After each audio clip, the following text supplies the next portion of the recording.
They say no knight should ever love a witch, and no witch should ever trust a knight. Yet once, in the deepest part of a cursed forest, beneath a moon veiled in ash, a bond was formed.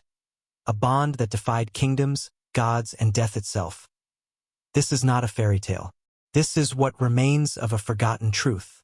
The bards do not sing it. The priests do not preach it. But the hollow deep remembers. The year was 742 of the Ashen Crown. Varel had once been the heart of a mighty empire, rich in marble towers and red-robed magistrates. Now it was a dying creature, bloated with lies and rot. Crops failed in the Northlands. A great fire razed the river Abbey. Whispers of heresy spread like mold beneath the cobbled streets. The king had gone silent, the church louder. In the capital, the archpriest declared a new inquisition to purify the kingdom. Sorcery, pagan rituals, hedge witches, even certain dreams. Everything became suspect. Sir Edric of Volden returned from his 7th campaign with half his men and none of his hope. His warhorse died the night they arrived. His ancestral keep had been ransacked by taxmen. His banner had been taken down and replaced with the golden pyre of the Inquisition. He found his mother bedridden. His brother executed for heresy by silence. His father's sword displayed in the town square as a symbol of loyalty reclaimed. So Edric did what no knight was ever meant to do. He walked away. He traveled west through land that no longer sang. Towns once vibrant were now gaunt echoes. Along the River Dreth, he met a woman who claimed to dream of fires before they started. He left her a loaf of bread and a dagger. Near the border cliffs, he passed a child selling dead birds as omens. By the time he reached the moss-choked outskirts of Hollow Deep, Edric had sold his horse and stopped speaking aloud. The Hollow Deep had no border. It was not a forest marked on any map. It was something older, something that bent the edges of perception. Some said it was a god's grave. Others that it was the last place the world would forget.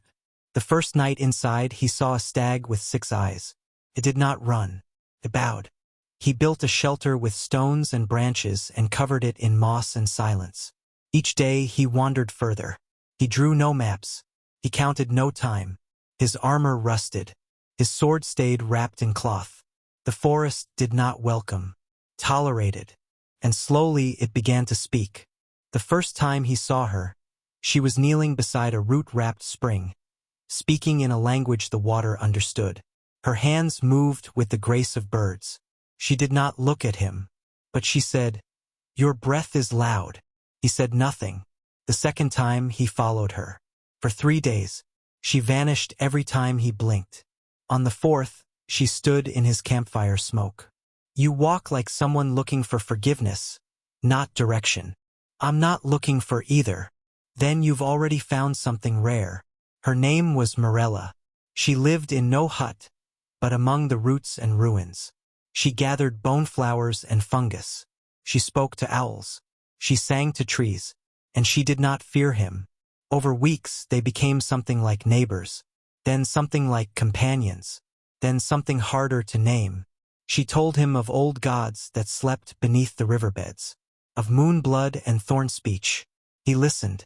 He shared tales of war, not glory, but the ugliness behind the armor.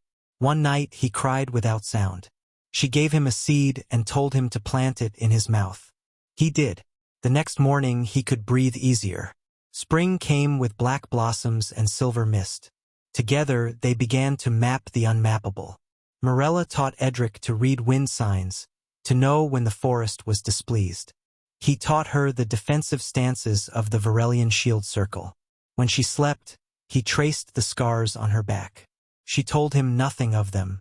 When he woke screaming, she whispered, "Name it, and it loses half its power."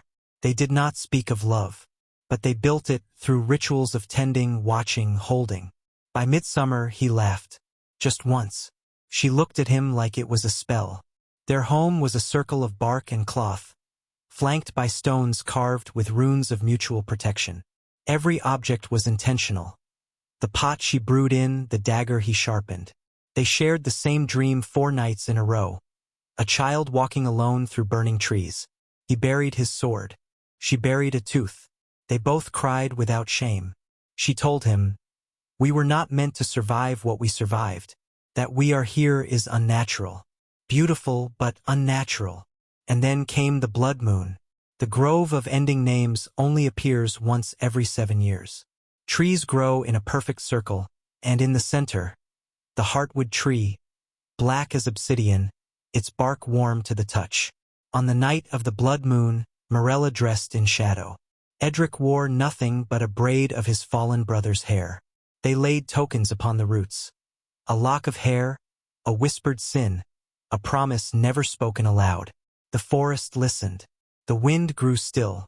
Their vow was sung in a tongue not made for human throats. It bled from them.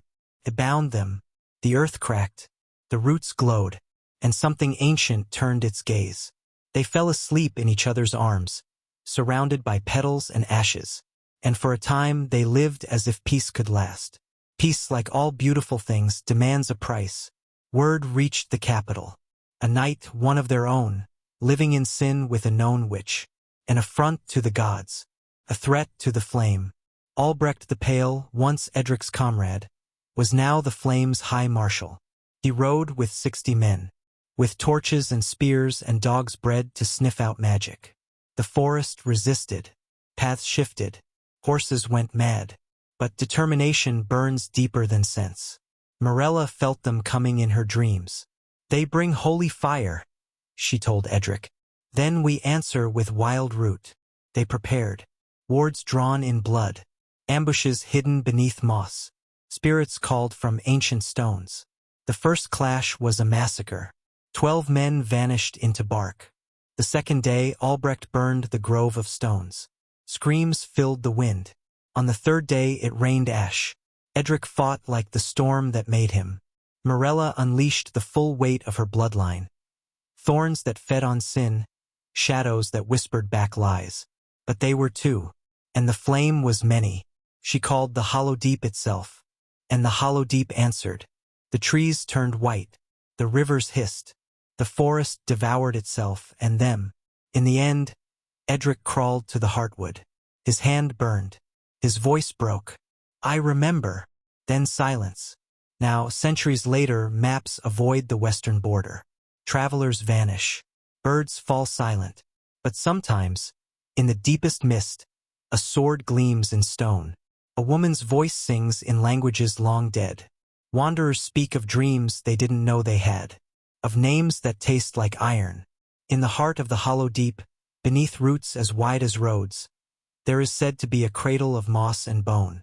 And if you listen, truly listen, you may hear, "I remember," and something older will whisper back, "We do too." The night, the witch, still bound, still burning, still waiting.